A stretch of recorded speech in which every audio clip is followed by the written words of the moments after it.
इन्फोकैन 2022 की रिपोर्ट के according India में हर साल 14 लाख से ज़्यादा नए केस कैंसर के सामने आते हैं और इनमें जो सबसे प्रमुख कैंसर आते हैं ब्रेस्ट कैंसर, जो कि सबसे ज़्यादा पाया जाने वाला कैंसर है। उसके अलावा अगर मुंह नाक कान गले के कैंसर की बात करें तो मुंह नाक कान गले का कैंसर है, जो कि सेकंड नंबर पे आता है। प्रोस्टेट का कैंसर है, सर्विक्स यानी गर्भाशय के मुंह का कैंसर, और उसके अलावा आंतों का कैंसर जो है ये प्रमुख कैंसर हैं। बाकी कैंसर बॉडी के किसी भी पार्ट से जनरेट हो सकता है, लेकिन ये सबसे कॉमन कैंसर्स में आता है।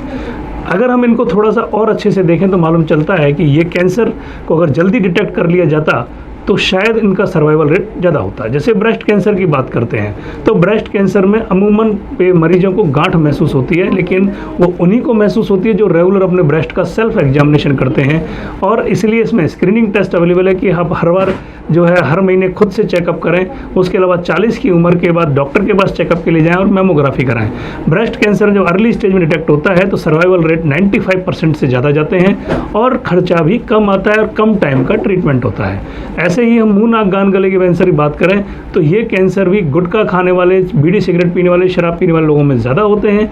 लेकिन ये लोग भी अपने उस छाले को इग्नोर कर देते हैं, नकार देते हैं, जो छाला इनके मुंह में सबसे पहले आता है।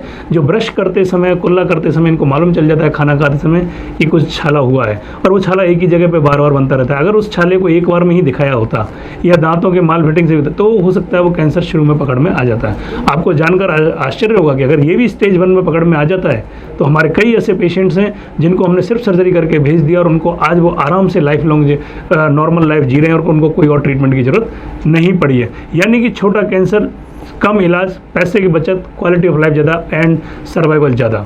तीसरा हम बात करें गर्भाशय के मुंह के कैंसर की, तो ये हमारी महिलाओं में पाया जाने वाला कैंसर है। खासकर ये गांव वाली महिलाओं में ज़्यादा पाया जाता है, लेकिन ऐसा नहीं है, शहरों में भी ये काफ़ी बहुतायत में मिलने लगता है। इसकी कई वजह होती हैं। पुअर हाइजीन यानी कि साफ़ सफाई ना रखना और स्मोकिंग, ये कुछ अपने कारण होते हैं। उसके अलावा जो है अगर इसमें भी स्क्रीनिंग टेस्ट अवेलेबल है जो 21 साल की उम्र से या जिनकी शादी पहले हो जाए उनमें, वहाँ से हम ये टेस्ट पैप स्मीयर नाम से टेस्ट होता है हर साल में एक बार।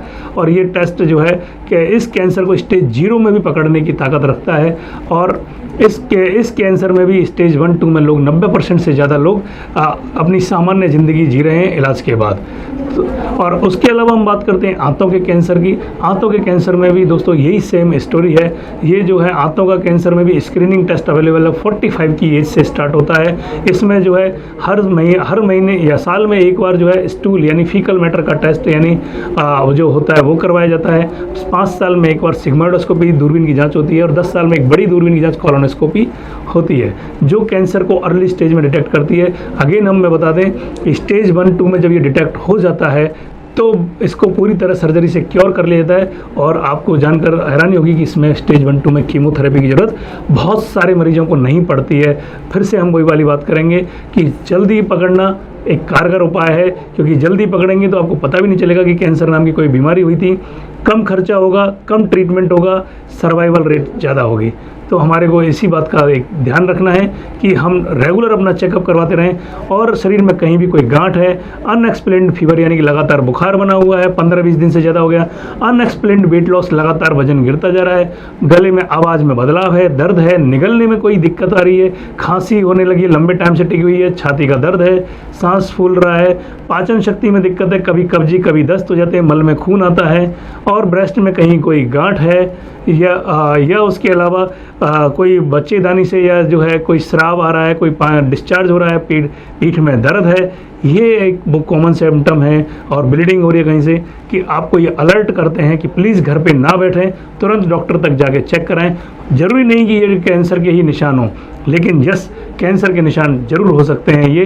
तो आपको डॉक्टर से चेकअप करवाना कि कैंसर के निशान हैं या नहीं, वही आपको एक चिंता से मुक्त कर सकता है। और अगर कैंसर होगा तो वो सही गाइड करके आपको एक परफेक्ट इलाज दे सकता है, परफेक्ट रिजल्ट दे सकता है, और आप उस समय बड़े खुश होंगे जब ये कैंसर नहीं निकल के आएगा।